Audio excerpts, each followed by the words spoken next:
what we're talking about here essentially is the ramifications of our food choices, specifically the ramifications of our society and its routine mistreatment of animals and ecosystems and human beings for food and other products.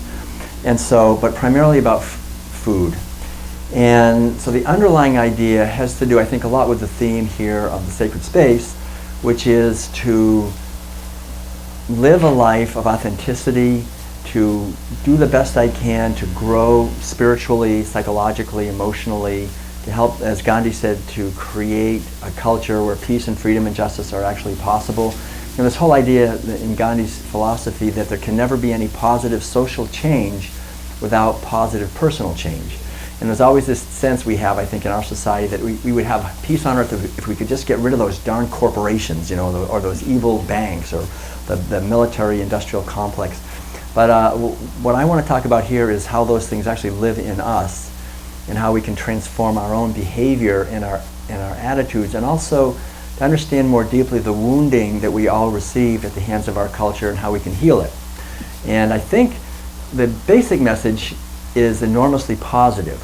However, the basic message is also pretty radical, and in the sense of the root of the word radical means root. So it's kind of like going to the roots of our problems, which makes some people, thrills some people and makes some people very uncomfortable. So I guess we'll see how it goes. But the basic idea also is, like at the Temple at Delphi, there was a saying. Right? It was Gnati Sutam, which means know thyself. You know, this basic idea that if we want to live a life of authenticity and meaning, we have to make an effort to understand ourselves.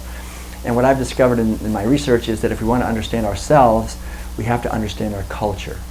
And understanding Western culture, you know, the culture that we're born into, is not as easy as we think it might be.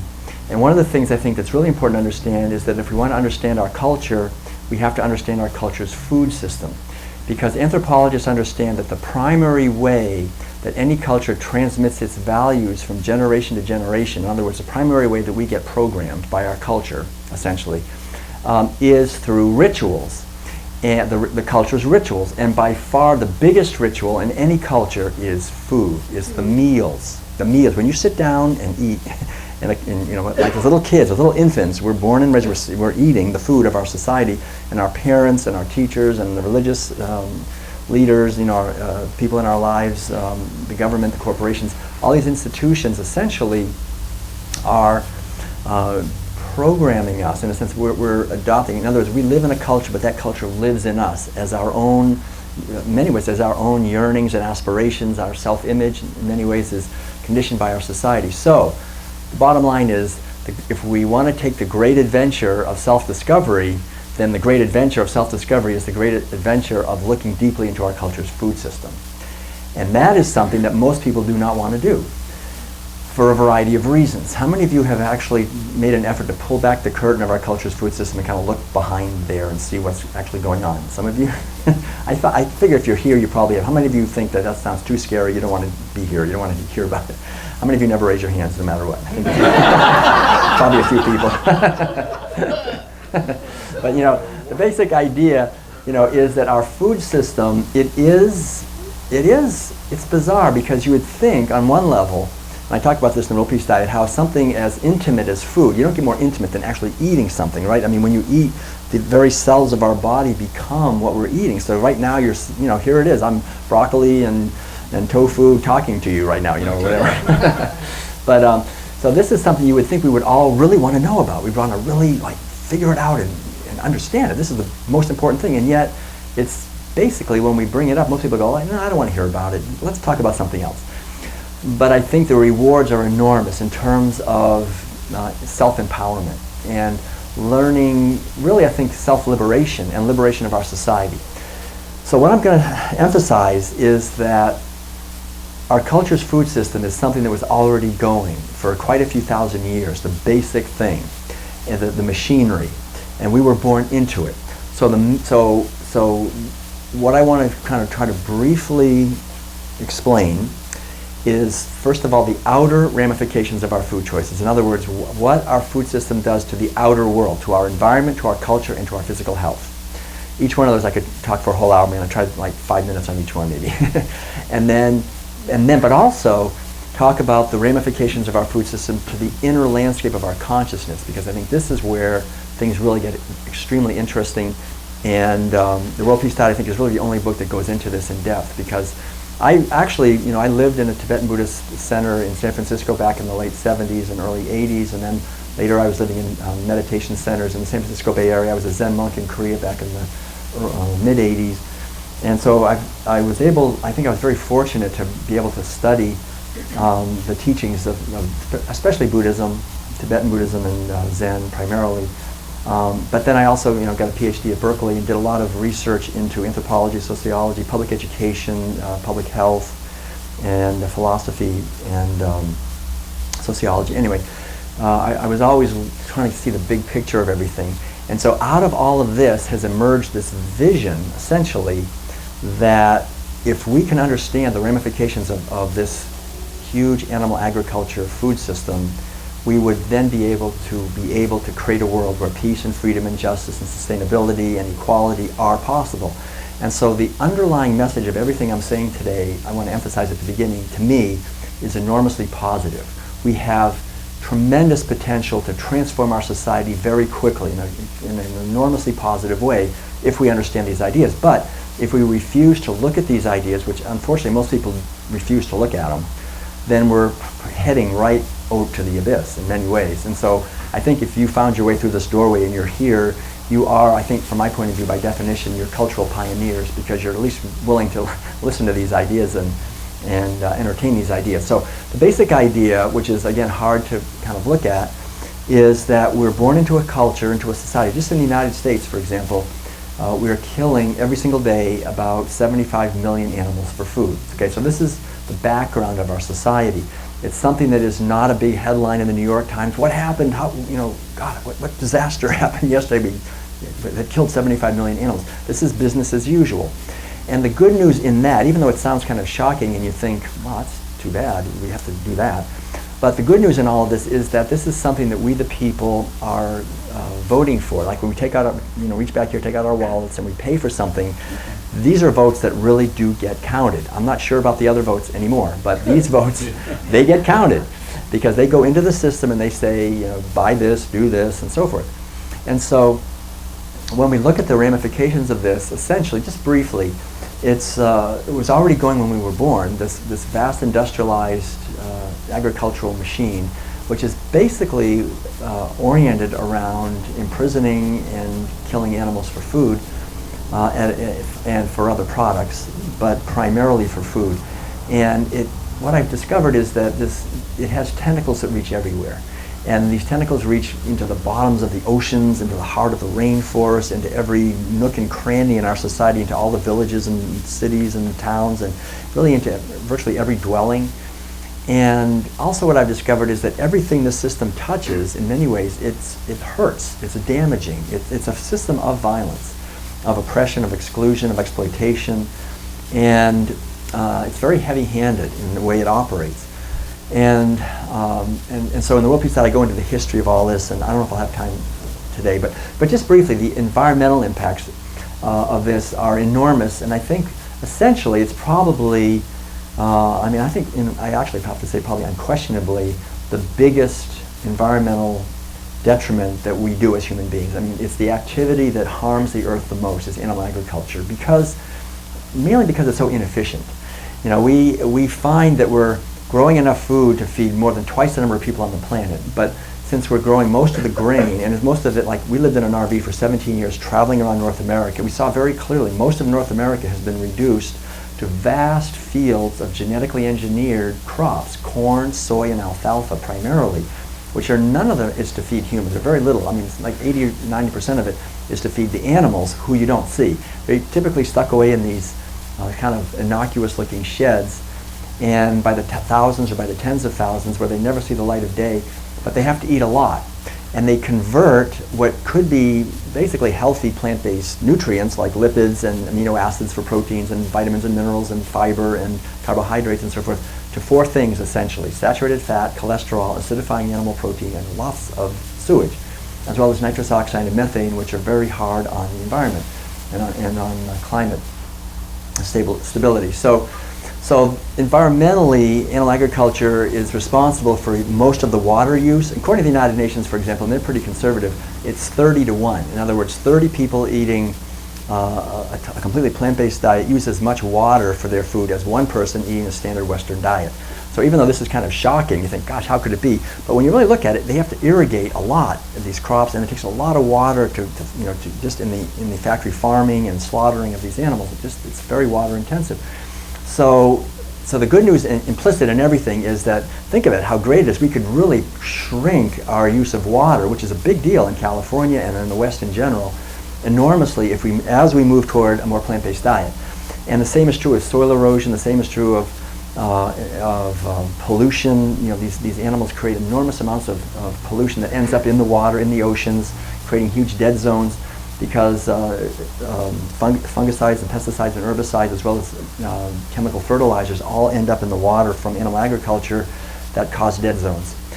And there's like 25 major dead zones. The largest in the whole world is at the base of the Mississippi River in the Gulf of Mexico.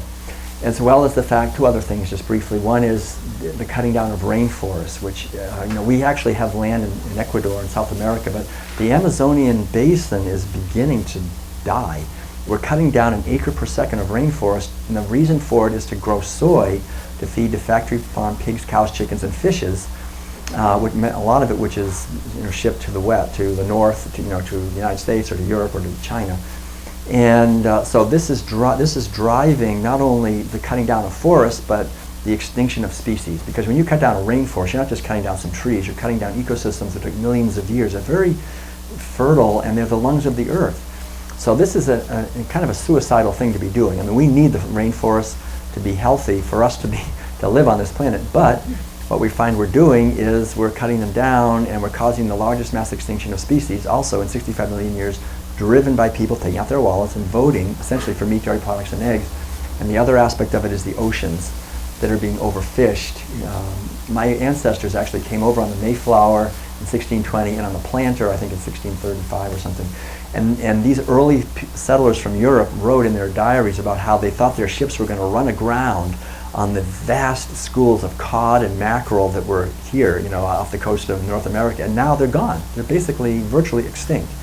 And 90% of the large fish species are obliterated. And so now, even though every year the fishing capacity increases, every year the number of fish we catch, or the pounds of fish we catch, goes down. So 2/3 of the fish we're eating now are factory farmed because the fish are gone out of the oceans. And so these are all very hard on ecosystems. They concentrate toxins in their flesh. And the reason that, one other thing is, the reason that the demand for fish is so huge is that scientists discovered, actually quite a while ago, that if you feed fish to animals, like cows and pigs and chickens, it's profitable. They'll fatten up more quickly, they'll give more milk. So even though it's comical, right, to think of a cow sort of jumping into a stream and trying to catch a fish, the fact is that cows actually in the United States are eating per capita more meat, more fish than human beings are. So this is something that is devastating to fish populations because it's unsustainable, although it is profitable. And so I think, just essentially understanding, I guess the bottom line here on this point is that if we want to simply reduce in the most effective way possible our environmental footprint, I think by far the most powerful thing we can do is to move toward a plant-based diet. And I say while we're at that, I would say also organic is very important. Organic plant-based diet, and I say while you're at it, besides organic and plant-based, have it be a whole foods organic plant-based diet. In other words, not eating foods that are processed with preservatives and chemicals and all the stuff that the food industry puts in.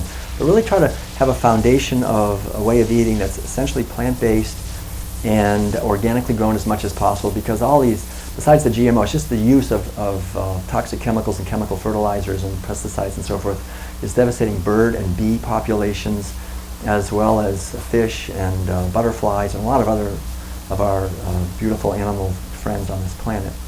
So that's the basic environmental piece. The cultural piece, animal agriculture is also the most devastating thing we're doing to our society. See, the idea is to realize that we want to be healthy. Not only do we want to be physically healthy, but we want to have a healthy culture that we're living in, a healthy society, and a healthy earth around us. But again, animal agriculture devastates not only the health of our earth, but also of our society, again, primarily because it's so wasteful. In other words, we're growing enough food every year, no one argues this, these are very conservative estimates, to feed between 12 and 15 billion people. We only have 7.2 billion. We're growing enough food to feed twice as many people as we actually have, but literally 1 to 2 billion people, we're not exactly sure, but at least 1, maybe 2 billion of our brothers and sisters are starving, dying of malnutrition, hunger. 30 or 40 or 50,000 every single day are dying of hunger, while we're growing enough food to feed twice as many people. And what's the reason? It's the same thing. Most of the grain we're growing, we're feeding to these animals. And so this kind of a situation, there's an inherent injustice in this. And when I was at UC Berkeley, doing a lot of research, there's sort of this formula that everyone knows who works in peace studies, which is there is no peace without justice. We know that our efforts for peace will never bear fruit as long as there's injustice. Human beings, and now actually biologists understand it's really true of pretty much all mammals, are very sensitive to justice issues. And so we're very sensitive to this. So the underlying reason behind it essentially is that if we live in more industrialized nations of the world, it's not difficult for us to, with our relatively high-powered economies, to drive up the price of grain on the world market and feed grain to our pigs and cows and chickens and eat their flesh and eat dairy products and eggs. We can do that pretty easily. But at the same time, what we're doing is we're driving up the price of grain on the world market so that people in less industrialized nations who do not have high-powered economies, we've just put it out of their reach. And with the way the economies become globalized, especially today, and the way so many people are being driven off the land by large financial institutions and by large corporations and by governmental policies, by the IMF and the World Bank and these policies, there's a lot of mothers whose babies are starving in their arms. And not far away, there are other people who are eating, in a sense, so high off the hog, they're taking most of the grain, most of the petroleum, most of the water, causing most of the pollution, and eating meat, dairy products, and eggs, which are essentially causing these people to starve.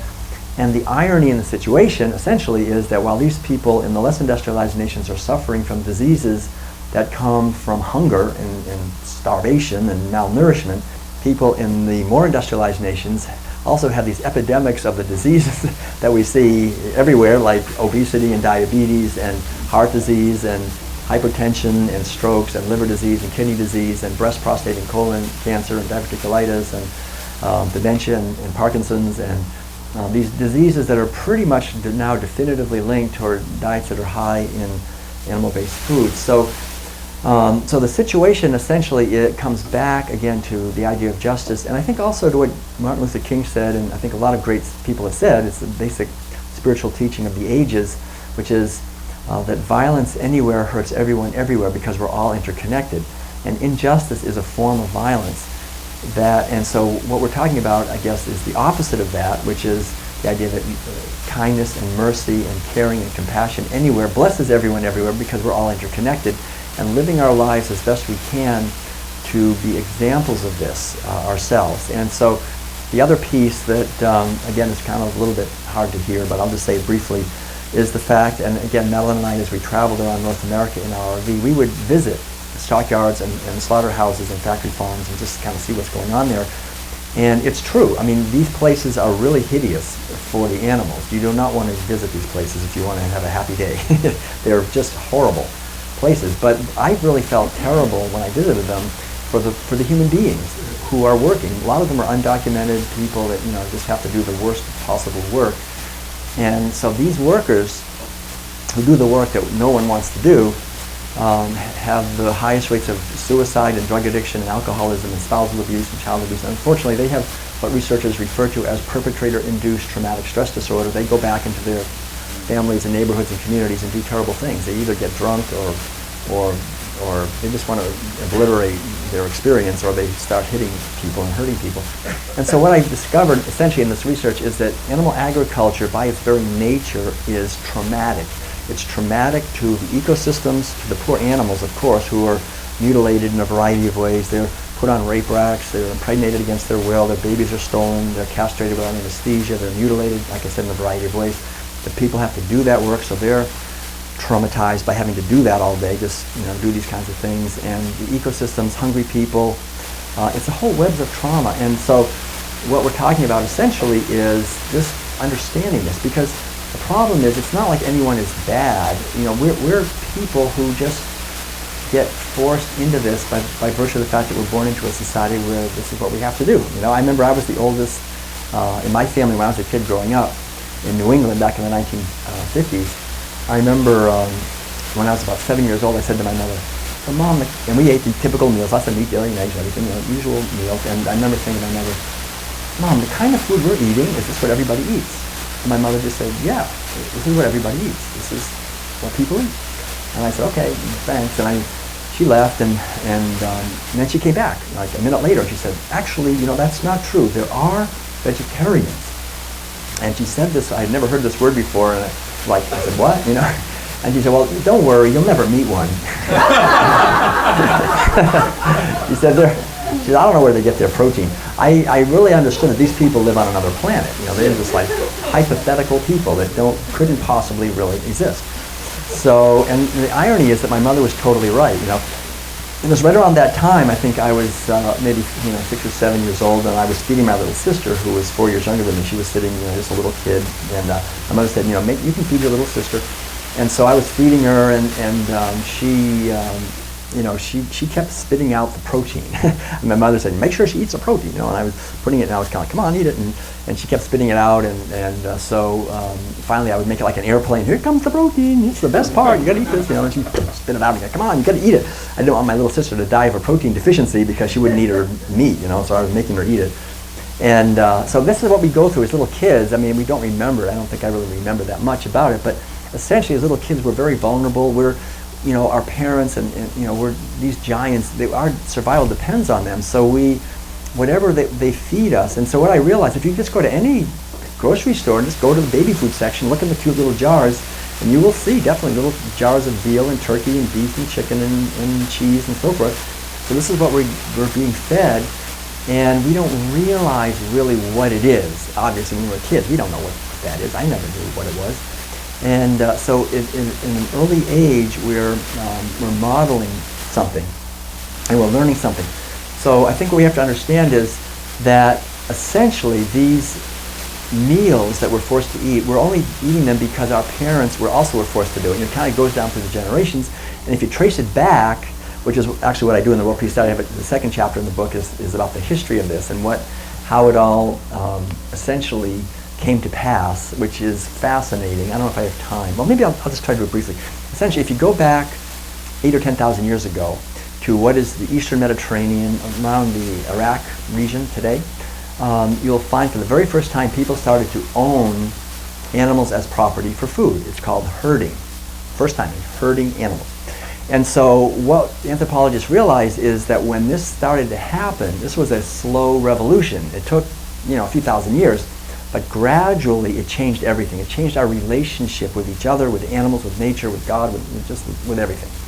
And it was essentially a revolution of reductionism, of reducing beings to things. In other words, animals up until that time had been viewed as mysterious and powerful cohabitants of the earth with us, who had a lot of powers that were amazing to us and still are amazing to scientists today. Still can't figure out how animals migrate and so many things they do.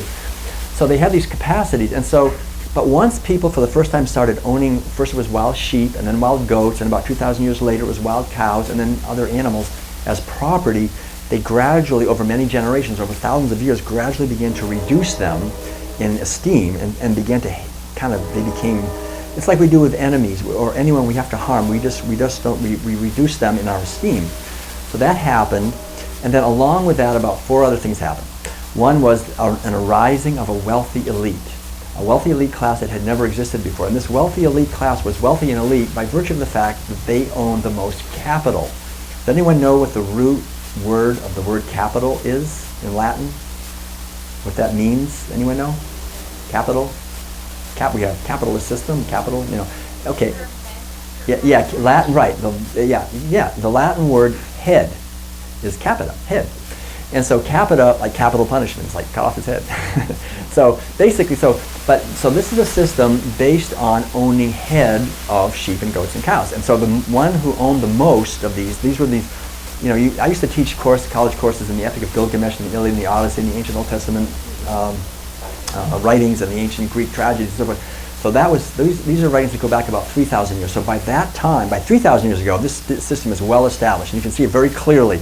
There are these super rich elite, we call them kings, right, the kings. And they are rich because they own a lot of livestock. And they invented two institutions that we still have with us. The first institution is the institution, the old Sanskrit word for this institution is gavya. Gavya. Gavya literally means the desire for more cows. And what it is, it's the first get-rich-quick scheme for the wealthy elite. This guy had a lot of sheep and goats and cows, a lot of capital, right? He's a proto-capitalist. But he sees another king over there who has also a lot of sheep and goats and cows, and he thinks, if I go take them, I will double my wealth. Of course, he's not going to give them up without a fight. So gavya is the first word for war. The desire for more cows. And so for the very first time on this planet, we had human beings engaging in these terrible battles where whoever lost, you did not want to lose a war back then, because they invented the second institution that we still have with us today also, war. And what's the institution that goes with war? Does anyone know? I mean, kind of goes with it? Slavery. Slavery. So whoever lost the war, not only did the livestock become the literal physical property of the victors, the men and women also became the literal physical property of the victors. And so they started owning people as slaves. So remember that in the Old Testament and ancient Greek, they had slaves, right? This is animal agriculture. So what I've realized in my research, and it's very sobering to think about actually, whatever we've done to animals, sooner or later, we've done the same exact thing to each other. So now we're microchipping animals, right? So be careful. But anyway, so the basic idea is that when these people lost the war, they would become the property. And so animal agriculture brought with it war and slavery, the rise of a wealthy elite that dominated every institution of the society. It also brought with it the whole idea of men dominating women, because as men did animal agriculture, they began more and more to look at the females that they were dominating, the animals, the cows and so forth, as mere breeders. Because they were breeding them. They were impregnating these animals against their will because they wanted to have more babies. They didn't want to just wait around and do it naturally. They wanted to come on, let's move it along here. So then gradually, again, over it took thousands of years, women also were highly respected, but they gradually began to be seen as mere breeders. So by the time the historic period emerged, we can see the whole thing. There's these wars going on, there's slavery, women are bought and sold like chattel property. There's this very bellicose culture that's spreading throughout the Eastern Mediterranean. The role model that young boys are taught to emulate is the role model of the hard, tough, disconnected male who's capable of violence against animals, against rival herders, and against women. And this is the most devastating force on planet Earth. You have hard, tough, disconnected males, look out. It's really a problem. But that's what animal agriculture does. It's based on that. So this culture spread to the northern Mediterranean, to Central Asia, to Europe, came over here, and really it's been spreading. And I think in many ways it still is spreading through Monsanto and Cargill and ConAgra and Kentucky Fried Chicken, Burger King, McDonald's, and through the IMF and the World Bank and the large governmental and financial institutions in general. I call it the military-industrial medical pharmaceutical media complex. And it's a huge complex. And it works very well to concentrate a lot of wealth in the hands of a tiny elite, but for the people, for animals, for hungry people, for future generations and ecosystems and animals and wildlife, it's devastating. So I think it's time for us to realize that I'm not into criticizing people or even criticizing systems. I mean, this is a system that for some reason arose back then there, and for whatever reason people did that. But we can see clearly today that it's obsolete, that if we want to continue living that way, eating that way, and treating each other that way, with the kind of technology we have that can cut down rainforests at an acre per second and build bombs that will kill everybody 1,000 times over and create genetically engineered organisms that we don't know what's going to happen. We essentially, animal agriculture is a war against nature. It's dominating animals. It's a mentality of domination. And so what we have to realize, I think, which is very hard to see, for us to see, that we live today in a herding culture. It's organized at its core around owning animals for food and for other products and eating their flesh. And it's these food rituals that inject this mentality into us at a very deep level, pre-conscious. It's like from our little infants, we just get this put into us. If someone came from outer space and landed here, and walked around for maybe a few weeks and then radioed back up to the mothership and said, so what are they doing down there on that planet down there? I'm sure they would say something like, well, there's this one species, and they're just killing and eating a lot of animals. You know, we don't think of ourselves as doing that, but that is clearly what's happening. It's just it's invisible. It's invisible. We're not supposed to be aware of it. It's kind of like in The Wizard of Oz when, you know, Toto pulled the curtain back, and then suddenly you go, oh, now I get it. But until that time, it's just hard to see. So anyway, so animal agriculture is devastating, as I was saying, to the environment and to the culture, but also, I think, in many ways, to our physical health. And this is something I'll just say briefly. I won't go into it much. It's actually a chapter in the book we said. It's the longest chapter that goes into. It's called The Intelligence of Human Physiology. But the basic idea is if we just look at our physiology, look at our body, at you know, the teeth that we have, our dentition, the shape of our jaw, the fact that we have a jaw that's hinged to go side to side, you know, like this, that we have the saliva that has the main enzyme is ptyalin, which only does one thing, to break down carbohydrates. The fact that we have a very weak hydrochloric acid in our stomach that does not digest meat very well. The fact that we have a very long digestive system with lots of little folds that gets very clogged up by animal foods. The fact that we have a circulatory system that does not tolerate saturated fat very well and gets clogged up. And all these things, it's a dead giveaway, really, to the basic fact that, you know, we can see our body is a miraculous gift, I think, in many ways. I mean, whatever we eat, it will just do the best it can to kind of like figure out what to do with that, you know, and probably says, well, I hope you don't do that again, but all right, here we go, I'll do the best I can here and try to do something, you know. But we don't have to, because you think about it, the cows, I mean, cows are eating huge amounts of meat in our society, right? I mean, we force them to eat fish meal, but cows are also, you know, cows are naturally, for example, you know, they're supposed to be eating grass, but scientists discovered a long time ago that if you feed them grains like corn and soy, they fatten up faster and they give more milk. That's hard on them. That causes E. coli in their system, which is hard on us. Makes them very sick.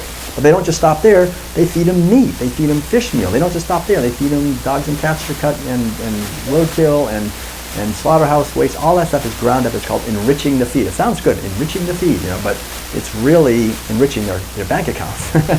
But for the animals, it's very hard. But see, they can adapt somehow and eat that, even though obviously they're not supposed to. It makes them sick. It gives them cancer. It gives them lots of problems. But that's secondary because the profits are more important.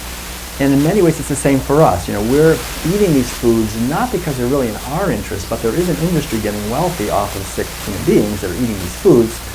And so in many ways, this is what's happening. And so my father, when I was, you know, born and raised in Concord, Massachusetts, he owned a local newspaper chain of newspapers. I was supposed to take it over. But I realized growing up in that family that one of the primary unspoken laws is you do not run news stories that your advertisers do not like. You basically want to give the news that advertisers like, because the real money is in advertising. It's not in subscriptions. So it's hard to know these ideas I'm sharing, and that you think, well, gosh, that should be in the media. People should know about this. But it's like, well, the biggest advertising budgets are the fast food and meat and dairy and pharmaceutical. I mean, they do not want people to be really aware of it. But I think it's important for us to make an effort to be aware of this. And I think it's the greatest gift we can give ourselves, our loved ones, and really the greatest gift we can give our society is to make an effort to understand these things. And the good news underlying all of this is that I think as we move toward a plant-based diet that's healthy, you know, I mean, I think organic and unprocessed, and make sure you're eating plenty of starch and vegetables and so forth, that's a wonderful foundation for health. How many of you have been, for example, to the Grand Canyon? Some of you have been there. Yeah, it's if you haven't been there, I think most of you know the Grand Canyon. It's this big canyon in Arizona. Anyway, we were there about 2 years ago, and you know, Madeline and I mean, I would say, for me, in 1975, maybe I should just go back. You know, my mother, I told you the thing about my mother. So I can go on and say this.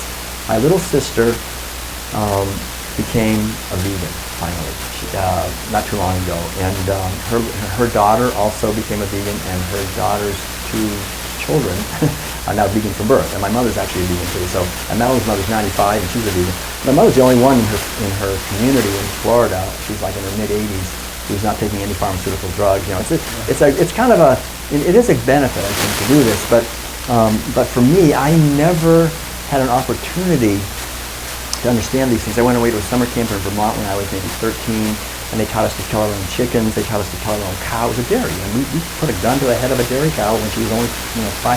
on any dairy, organic or not, even though cows would live 25 years, typically, naturally, when they reach 4 or 5, at the very most 6, their production starts dropping off because they're impregnated against their will, and their babies are stolen every 9 months. They're like us; they have a 9-month gestation period. And so you can imagine, if you're a woman, this breaks down the health of any female mammal very quickly, to be pregnant and lactating simultaneously, constantly. And so these poor animals, when they reach 5 years old, that's it. Anyway, we put a gun to her head and pulled the trigger and cut her throat, and So I saw all of this. When I was only 13 years old, I participated. I killed my own chicken, and we ate them. I put them through the skull tank. We cut up the cow. We ate the cow. But at that point, I was 13 years old. I had gone through 13 years of the most intense indoctrination a human being can go through. I knew, beyond a shadow of a doubt, after 13 years of going through this, breakfast, lunch, and dinner, that God put certain animals on this earth for us to eat. They do not have a soul like we do. They taste good, and on top of that, if you don't eat them, you'll definitely die within 24 hours of a protein deficiency. That's just it. That's how God made it. God wanted it this way. This is what you do. This is God's plan. Jesus wants you to do it. So I never questioned it, but I didn't have a good feeling about it. But I never questioned it really. I knew it must be what we're supposed to do. And I went away to college. I heard about there were a few vegetarians there, but on campus, my mother said, "You'll never meet one." She was right. I never actually met one, but I heard they were around somewhere. This was back in 1975. And then my brother and I decided, it's kind of a long story, but I'll make it very brief, that we wanted to go on a spiritual pilgrimage. I was raised in Concord, so I was reading Emerson and Thoreau and Alcott, and Walt Whitman. I was kind of thinking, and I started reading books on Zen and Eastern religion, the Bhagavad Gita, all these things when I was just 19 or 20 and 21.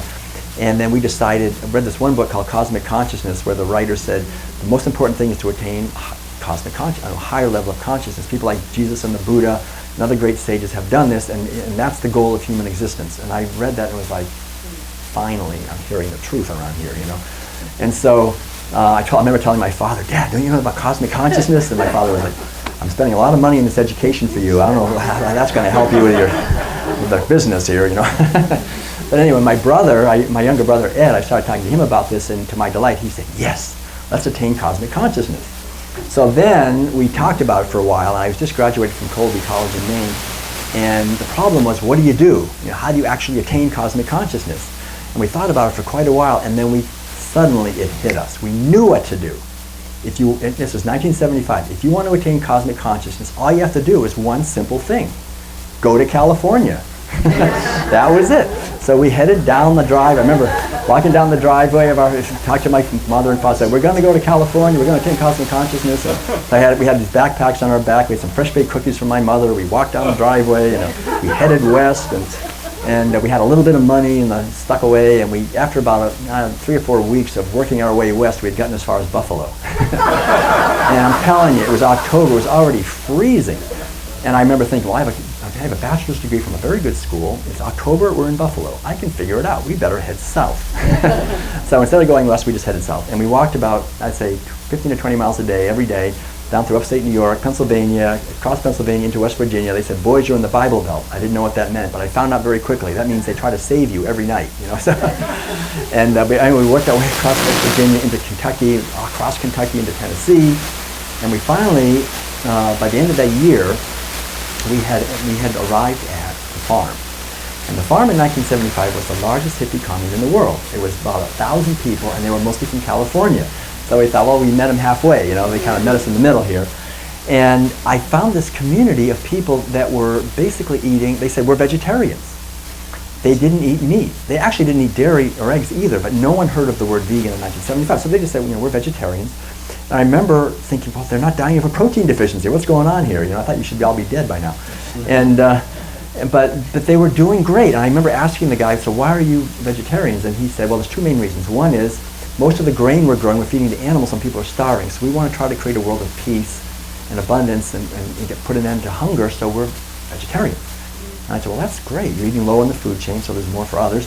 What's the other reason? He said, well, the other reason is that the animals that people are eating are mutilated, and they're stuck in these really ammonia-filled, dark, terrible places, and they're hung upside down and killed. And so he just described the whole thing in kind of vivid detail, and it was like he just pulled the curtain back, and I suddenly got it. It was like I suddenly saw that behind the curtain of our culture is this vast industrialized killing machine that's torturing and killing millions of animals every day. And the beauty of it was, I guess, I had this living example of 1,000 people, probably 200 kids vegan from birth, and they're all doing great. And we were eating together every day, right? We're having breakfast, lunch, and dinner together, eating vegetables and grains and things. And so that was it. The fact that I had this example and I learned and I knew about it, I never have eaten meat again in my life since that day in 1975. That guy told me this. It was like, all right, that's it. I'm done. And I found out years later when I met Madeline in Switzerland, and we compared notes, that in the same month and year anyway, in 1975, she stopped eating meat herself. But anyway, a few years later, I eventually did get to California and in San Francisco, and I heard about the dairy and eggs and all the cruelty and that. So I became a vegan in 1980. And then a few years later, I decided to shave my head and become a Zen monk in Korea. So then I was over in Korea. I was in a monastery there called Sangwangsa. And it was a silent retreat. We were meditating from 3 o'clock in the morning till 9 o'clock at night, just sitting, in the full lotus on the floor, meditating and doing the self-inquiry, who am I, and going deeper and deeper with this koan, this practice. And but it was a silent retreat, so we didn't talk about anything. But especially the fact that this was a community where there was no meat, no dairy, no eggs, no wool, no silk, no leather. Even mosquitoes, it would be almost ridiculous to slap and kill a mosquito. The whole idea was just take them outside gently. So there was this whole feeling of kindness and compassion for animals that kind of permeated the atmosphere there. And so I realized that they were living this, what we would call veganism, since for, I guess, 700 years, since the 1200s, since they began there. So I realized that this veganism thing is not some newfangled hippie idea from California. It's actually an ancient spiritual teaching, and it goes by the name of ahimsa. Have you heard of that word, ahimsa? Ahimsa is an old Sanskrit word. It means non-violence. And so the basic idea, and I actually used to teach college courses in comparative religion. And I spent many years studying all the world religions and teaching them in college, at the college level. And it's very fascinating, I think, and instructive to see how much world religions agree on this, that they agree essentially on the main point, that essentially kind of, if you distill all the world religions to one main teaching, it would be something like this. Whatever it is that you most want for yourself, give that to others. That basic feeling. If I know that I want to be loved, then to be loving. If I want to be free, then to just free others. If I want to be, have an abundant life, then to be generous. We walk out here, we see all these beautiful statues of bodhisattvas. The bodhisattva ideal in the Buddhist tradition is really the same. I think it's the same ideal in every world religion. The idea of someone living their life to bless others. That's the basic idea, to live my life as best I can to be a blessing in the world. And that when we actually do that, the irony is that is the path to happiness. You'd think in our culture we're taught sort of the opposite of that, right? The way to happiness is to try to get what you can for yourself. But the spiritual teachings say actually that's the way to misery. If everybody tries to get what they want for themselves and you're competing and fighting over things, it's just that's called samsara, which means suffering that never ends. And so the way to liberation is ahimsa, which is kindness and compassion for others. And as we live that way, we actually realize that we're blessing ourselves, and that the basic teaching is as soon as I harm another for my benefit, I actually harm myself more than I harm them, because I dull my consciousness, I desensitize myself to the beauty of life and to the abundance of life and to the beauty of my own true nature, and shut that down. So I think most of the time when you see people spending a lot of time in meditation and quieting their minds and really listening, we find, generally speaking, people are trying to be more kind and compassionate to other beings because we know directly how important that is. But we live in a society that teaches us the opposite of that, to be busy all the time, to be, quickly trying to get more. And we're kind of, as a society, uncomfortable with just being quiet and listening and contemplating the ramifications of our actions. Because as a society, we're causing a lot of suffering by what we're doing. So we'd rather not think about it. We'd rather not talk about it. So the whole idea here, really, with ahimsa, and I think with veganism, is simply to make an effort to be conscious and to be mindful of the ramifications of our actions and to see how the ripples in our lives actually go out and how they come back. Because this teaching of ahimsa, of giving others what I would like myself, another way of saying that actually is very similar, which is also a very powerful spiritual teaching. Whatever you sow, you will reap. Whatever you put out will come back. This idea of the boomerang effect. And it's fascinating to see. So I actually have a whole chapter in the World Peace Day that goes into understanding more deeply how everything that we do to animals, the exact thing, that exact very thing that we do to them, we're suffering from. In other words, for example, we have this obesity epidemic. If you look at graphs of obesity over the last 30 years, it's amazing to see how it just goes up and up and up, and like nobody can stop it. But if you look at the same exact graph over the last 50 years, how scientists have figured out how to fatten up animals. With special breeding and feeding and lighting techniques, the weight of animals has gone just like this. Pigs, cows, chickens, and other animals. We now are experts at making them obese. So as you sow, so shall you reap. And the various physical diseases that we get, we're inflicting on animals. The social diseases that we get, we break down their families. We find our families, breaking up. All these things, the psychological illness that these poor animals are driven into insanity. They're literally banging their heads on the bars, just driven crazy by hyper-confinement. And we find the pharmaceutical industry making their biggest profits on people with frustration and insomnia and these mental illnesses that are making them so rich. The pharmaceutical industry is so rich. So we're sowing these seeds. So the basic idea to realize essentially is that all of us, this is the basic, I think the bottom line is, that all of us have been given the gift of a physical body that doesn't require any animals to suffer to get the nutrients that we need to be healthy. But all of us have been born into a society where we've been forced, really from the time we're little tiny infants, to participate in mealtime rituals where we learn in a very powerful way to take that gift we've been given from the benevolent universe, essentially, and just throw it right back into her face or his face and say, we're going to stab and kill animals anyway, because that's what we're taught to do. And when we do that, we sow not only enormous suffering for these animals, we create the situation that we find ourselves in where we don't seem to be able to stop the war and terrorism and social injustice and other ills and disease and so forth. So the basic idea is to understand, it's like Jesus said, blessed are the merciful, for they shall obtain mercy. These animals that we hold in our hands, they are vulnerable. How do we treat them? Do we say, oh, yeah, we'll let you live your life, bless you? Or do we say, oh, I'm going to hold you with this hand, and my other hand I've got my knife, and I'm going to stab you? That, when we do it, see, nobody does that consciously, but when we get out of bed in the morning and we go and we pay for meat, dairy products, and eggs, when we vote for that, we're actually causing someone else to do what we wouldn't want to do, and we're setting into motion this huge machine that inflicts trauma everywhere, on everything. And the irony is it comes back to us. I started telling you a little bit about the Grand Canyon, so I'll just tie that in. So about a couple of years ago, I guess, we were at the Grand Canyon. We lived in an RV, for 17 years traveling.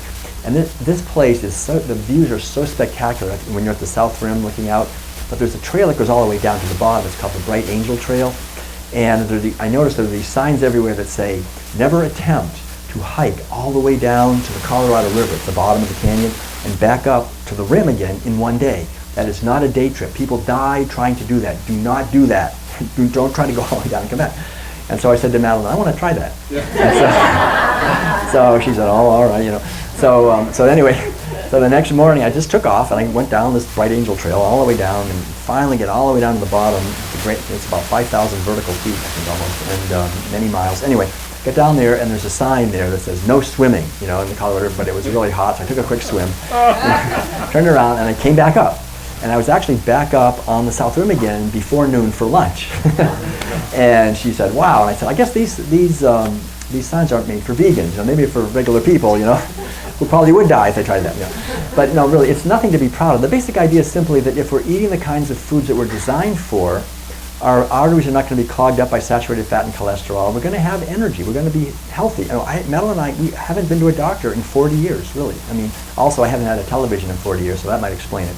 But I think part of it is the fact that if we eat foods that we're designed for, it's just a great gift that we give ourselves in terms of energy, in terms of happiness, in terms of a sense of harmony, and a sense of self-confidence, because we're not part of this system. So the final thing I want to talk about here, let me just see what time it is and grab my watch.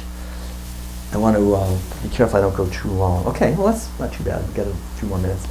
And then I'll open it up for questions. So the other thing I want to emphasize, as I mentioned, is the effect on the inner landscape of our consciousness. So I've talked about animal agriculture and what it does, sort of the outer world to our health, to the environment, to our culture. But what's really interesting is to just look briefly at the mentality that in a sense is injected into us by our society. This is something we all go through, but it's invisible. It's kind of like, remember the movie The Matrix when what's his name, Neo, he's kind of figuring things out and he's getting to be a little dangerous, but I guess because of that, so the state or whoever it is, the people are controlling everything, they capture him and they inject something into him and to track him or something. Then his friends, Morpheus and so forth, the first thing they do is they try to take that out, that thing that was injected. I realize all of us have had that done to us. All of us have been injected with this. It's not in our best interest, this program of seeing animals as mere things to be eaten. Because what it does, essentially does, I would say, 4 or 5 main things, briefly. Number one, it's a mentality of disconnectedness. Essentially, every meal that we go through is injecting into us this mentality of don't look deeply, don't listen deeply, don't feel deeply, just stay shallow, just do what you're told, just eat this. And so we eat, we eat the foods and we don't really think about it. So we're explicitly taught not to make the connection between what's on our plate and what it took to get it on our plate. We would rather not do that. We're very uncomfortable with that. It would be very unusual, for example, tomorrow morning here in Santa Barbara, people are gathered around maybe at the breakfast table and they're having their orange juice and coffee and some toast and maybe a little scrambled eggs and some bacon or something. They're eating and getting ready to go off to work or whatever. For someone to say, eating the bacon, say, this is pretty good. I wonder what she was like. What? What do you wonder who was like? Oh, the bacon. It came from a pig. I wonder what she was like. Shut up. You're not supposed to think that. This is a huge taboo in our society. You're not supposed to ever ask the most obvious question. This is really odd. I mean, what are we eating? I call it in the World Peace Act the taboo against knowing who you eat. That to really see and to make connections. So we're taught not to make connections. We're taught. And the irony of that actually is that when you have a whole society of people who are essentially injected at a very deep level with a program to not make connections, then you have, in many ways, a society of people who, for the most part, will be quite naive and quite gullible and who will pretty much believe the official stories that are broadcast from the authorities in the evening news. We just kind of believe it all and go, okay, that must be how it is. And that we'll pretty much reliably buy the products that are advertised that will make our life better. And we kind of unquestioningly go along with the program. So what veganism is essentially is questioning everything. Questioning the official stories, questioning the protein story, questioning the calcium story. These are lies. They are completely wrong. Questioning the human superiority story, questioning the competition story. A lot of these stories, that there's not enough food for us to eat story, all these stories. And so that's one, the disconnectedness. And just briefly, okay, so another one is exclusion. The essential mentality that's injected into us is, with every meal, is to exclude certain beings from the sphere of our kindness and caring. But again, what we're talking about in the Buddhist teaching, which we see here so beautifully, and really I think in the vegan teaching or teaching of ahimsa, is radical inclusion. The idea is that true happiness comes to us when we include others within the sphere of our kindness and compassion. The more we create a society of inclusiveness, the more chance we have to live in harmony together. And it's also a mentality that's injected into us of privilege and elitism. Again, the subtext of every meal, we never say this explicitly, but this is what it's teaching us, and we're eating it, our children are eating it, is that certain beings are inherently superior, other beings are inherently inferior. It's totally fine and right for the inherently superior beings to dominate, exploit, and abuse the inherently inferior beings however they want, because we're superior and they're inferior. So this is just rammed into us at a very deep, unconscious level, and we wonder why we have such a hard time creating a society of equality and justice. How could we? Every meal is injecting us with the opposite mentality.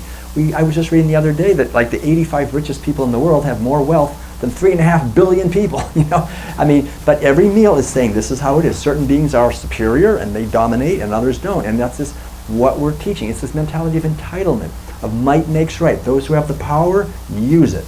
Because that's what we do to these animals. We do not listen. We do not think of their interests. How many of you, for example, at some time in your life have had a companion animal, like a dog or a cat, or, to go, yeah, so when you think about those animals, that's not a thing. That's not just a piece of meat. That's a being who has a personality, who has interests, who does not want to have you stand on her tail, or does not want to be locked in a closet and living in her own excrement, or, that's not in their interest. They don't want that. And their interests are to them as important to them as my interests are to me, But this is what we're doing to millions of animals whose interests are to them and whose personalities are as vivid and pigs. I mean, has any of you ever gone to a sanctuary for farmed animals? Anybody? We just went to one yesterday. Right up here in in San Luis Obispo, there's one called Happy Hen Chicken Rescue Sanctuary, something like that. But they have chickens, pigs, goats, all kinds of animals, turkeys, ducks, geese. And they're animals that were owned and were supposed to be killed, and somehow they escaped somehow. But you get to know them, and they're really beings, that really are beings, just like dogs and cats. So this basic idea that we're injected with a mentality to reduce these things. So it's also a mentality of reductionism, of reducing, of learning to see with eyes that see commodity or a thing rather than seeing a being. So this desensitization or numbing. And so again, what veganism is essentially is just coming home to our heart. It's nothing to be proud of. It's not being any better than anybody. It's just seeing beings when we see beings rather than seeing things when we see beings. And the final thing is it's a mentality of the domination of the sacred feminine. I refer to this in the World Peace Diet as Sophia. Sophia, as you probably know, is a word in that means wisdom in ancient Greek language. And so Sophia was really in many ways the goddess of wisdom. And yet what we find, I think, is that this is representing something. Like when we see Kuan Yin, for example, the goddess of compassion, these represent forces within us. These are not just external deities. I mean, Sophia is the sacred feminine that dwells within both men and women. It's our fundamental sacred feminine wisdom, the wisdom that mothers know, for example, when they have a baby and they just want to love and care and protect the baby and create a beautiful family and environment and something to nurture and respect life. This is the foundational wisdom of human beings to create a society of peace and joy and love. The word Lama means precious mother. And this is the sacred feminine within men. Obviously, we have this capacity also. And so, but what I realized in my research into all this is that forcing little kids to eat meat and dairy and eggs, it just shuts down Sophia. Sophia is that would never. It's just we don't want to think about the violence that we're eating, this darkness that enters our stomach and enters our chest, and we have to eat it. We have to do that. We don't really have a choice. And the other thing that's part of this that we, again, don't really think about, we're taught not to think about, is the fact that animal agriculture is not merely human beings dominating and exploiting animals. What it is actually more accurately is men dominating and exploiting female animals. And not just female animals, but specifically their reproductive organs and their reproductive cycles. You could not have animal agriculture without the complete domination and exploitation of animal reproductive organs. Animals are always put on rape racks. They're impregnated against their will. When they give birth to a baby, they feel that's their baby, but it is never their baby. On any operation, organic or not, it doesn't matter. That's all. I'm the owner. That's my baby. I take the baby. I put you on the rape rack again. I take your baby. I kill your baby. I do it again. So it's massive sexual violence and killing. And so what we have to understand is that this is not only devastating and causes enormous suffering to these mothers and their babies, but it harms us. We have to really see this, that we live in a society with this dark shadow, like Carl Jung. I have a whole thing on Carl Jung here. But Carl Jung talks about the shadow being that which we are, but which we say, no, we're not. And the irony is, the bigger the shadow is, the harder it is to see. And this is the biggest shadow, and so it's the hardest to see. But once we can see it and actually take responsibility for it, this is the path of liberation for us as human beings, is to liberate those who we are imprisoning. If we can really liberate them, then we have a possibility for liberating ourselves. And any one of us can move in that direction, because as we do that, we're liberating Sophia. We're liberating the sacred feminine. We're being a force for healing. We're being a revolution of one person. And we can move in that direction. So in closing, I'll just maybe emphasize a couple things here. Just in closing, one is the fact that essentially, as I want to come back to this idea that this is a very positive message, that even though all of us are forced against our will to participate in this, and even when we leave here, we're just bombarded with these messages constantly, we can question them. We can move our lives in a direction where we're living in accordance with our values. Yes, we'll probably meet resistance from other people. I mean, it's so funny when you think about the resistance. I was thinking about this the other day. I was thinking, if I go to my friends and family and say, hey, everybody, you know what? I'm going vegan. And the friends and family, what do? They go, wow, fantastic. That is so great. You're my hero. You're going vegan. That means, wow, you're living your life in a way that's going to allow the rainforest to come back, the oceans to heal, animals not to be killed anymore, wildlife can come back, you're going to cause the insurance rates for everybody to go down, war is going to stop, hungry people can be fed, and you're just making a life of in a world of peace and freedom and justice for everyone. Wow, that is so fantastic. Thank you, thank you, thank you. Woohoo! Is that what people say when you say you're vegan? I mean, I would think so. I mean, it makes sense. Gosh sakes, well, what else would they say, you know? But the thing, I asked somebody this the other day, and they said, well, usually what they say is, I like bacon, or something like that, you know. So, so the basic idea is, it can be difficult, to go vegan, because it's kind of like in Buddhism, we talk about when someone goes, it's sort of like you're going against the stream of the culture. You're sort of going upstream. It's kind of like going upstream, going against everybody else going this way, and you're kind of, well, I'm going that way, And so it takes, in a sense, it takes a little bit of character, I guess, or conviction. But we become a revolution of one. I think when we do it, we create kind of a field around us that naturally helps others to do the same thing. The other thing is the importance of community. What I realize is when we leave here and we see people, eating meat, dairy products, and eggs, there's only really one reason people are doing that. The reason they're doing it is they're following orders. These orders, as I've been saying, have been injected very early on by forces that are enormously powerful. Like Krishnamurti said, he kind of summed the whole thing up. He said, it is not a good idea to be well adjusted to a profoundly sick society. I think that basically says it. It's not a good idea to be well adjusted to a profoundly sick society. So this is the tension, in a sense. It's very healthy for us to understand this, because at a very deep level we want to be well adjusted. We want to get along with everybody, eat together, eat the same thing. We really relate socially primarily through meals. Food is the main way people relate socially. So if someone comes along and questions the food, it's kind of like a dicey situation. But do I want to be well adjusted to a profoundly sick society? So when we question this, we become, in a way, pioneers for a new world, and we also begin to create alternative communities of healing, of peace, of sustainability, of freedom, of justice. We have places where we can gather both like this right now. We can talk about these ideas, or maybe online. We have meetups, or we have blogs, or various ways. And so I think the more each one of us can make an effort to understand these ideas. Again, it's not about feeling guilty, anything like that. It's just understanding the programming that all of us have been forced in many ways to abandon our natural wisdom and compassion and intelligence. And those in many ways have been hijacked by our cultural programming, to reclaim them, to come back home and to give love to those who are at our mercy, to give peace and freedom to those who are at our mercy.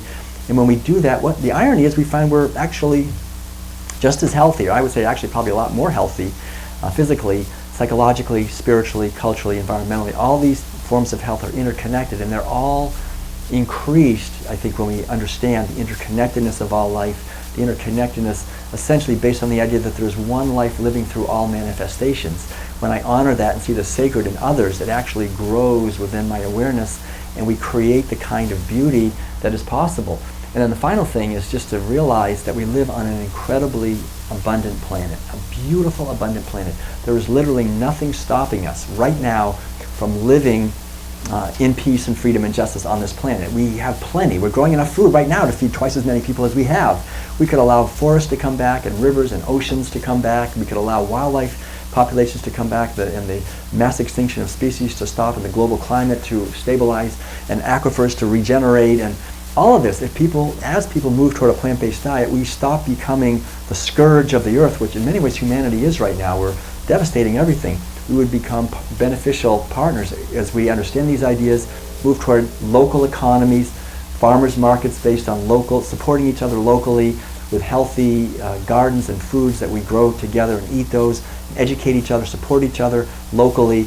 This is the foundation of the future. If we're going to have a future, it has to include these ideas, these large-scale, Monsanto, Cargill, Burger King, and these large-scale violent technologies and systems, and the banks in the background that support all that, and the war machine in the background that supports all that. Instead, the beauty of this is like what Mr. Fuller said. You don't have to fight against it and argue and yell and scream and protest. We can just create an alternative. And that's what veganism is essentially. It's just creating an alternative that's based on freedom and sustainability. And the food is delicious, actually. Once you get used to it, it's really good. And even better. And that's kind of the frontier, too. So I'm going to stop here. Thank you very much, all of you, for joining us. I really appreciate it. And thank you. It's an honor to be here. I think we have a few minutes. We do have a few minutes for questions. If anyone has, I'm happy to respond to them. I'm not saying I can answer them, but I'm happy to respond to any, or just open up if you want to share or talk about anything. Yes, sir. Yeah, go ahead. How did it turn out with the newspaper business? Well, that's a great question, actually. You know what happened? It's kind of a tragedy, but it's really what's happened everywhere. When we didn't take over the newspaper business, my father thought, all right, well, I'll kind of go in and I'll make it even bigger, you know. And he partnered with another local guy who had a distribution business, and essentially my father got forced out of it. And then this guy was bought out by the big Gannett chain. You know, it's like and it used to be, when I was a kid, there was lots of local newspapers. They were all independent and autonomous, and now most of them are bought up and they're part of these big chains where they don't really have independence anymore. It's very difficult to have an independent local voice. I mean, it's possible, but that's kind of, I think, a sign of the times. That so you and your siblings said to your dad, we ain't doing this. Yeah, that's exactly what I said. Yeah, I said, you know, I just really don't want to do it. I want to become a Zen monk. And so I kind of left home. I left the society. I just wanted to meditate, really. And my brother was kind of the same way. My brother now has a shamanic healing center in Ecuador. And my sister, bless her heart, she's a beautiful, she's a school teacher in Vermont and then in Wyoming and now in Florida. And I think, you know, in some ways it's all very, when I told my father I wasn't going to do it, my father, bless his heart, he quoted Thoreau. He said, every man must march to the beat of the drum that he hears. You know, if you hear that, that's what you need to do. And he was totally supportive. You know, and he was really in tears when he came to when I got my PhD. I was the first one in my family to get a PhD. And he, you know, so we got along great. My father has just passed away, but I think on some level, you know, we have to follow, as Joseph Campbell said, follow our bliss. You know, follow what we feel is the right thing to do. But thanks. That's a great question. You had a question in the back, yeah. Yes, right. Sir. In the book, I believe that of all this, and I'm not right. sure if that goes above and beyond the points you made earlier about reaping what you sow and sort of karmic effects. Right. Yeah. Actually, there is a chapter, right, in the World Peace Diet called "The Metaphysics of Food." There's a number of chapters I really didn't even touch on here, but that goes into just briefly the idea that animal foods concentrate physical toxins. This is well understood. The higher up on the food chain you eat, the more toxins concentrate. For example, if we're eating dairy products, for example, these cows are eating a lot of fish. Fish concentrate in their flesh PCBs, dioxins, heavy metals of various kinds, plus nuclear radiation, all that stuff. And then when the cows eat that, they concentrate that especially in their mammary secretions and in the fatty tissues. So when we're eating animal foods, we get all of these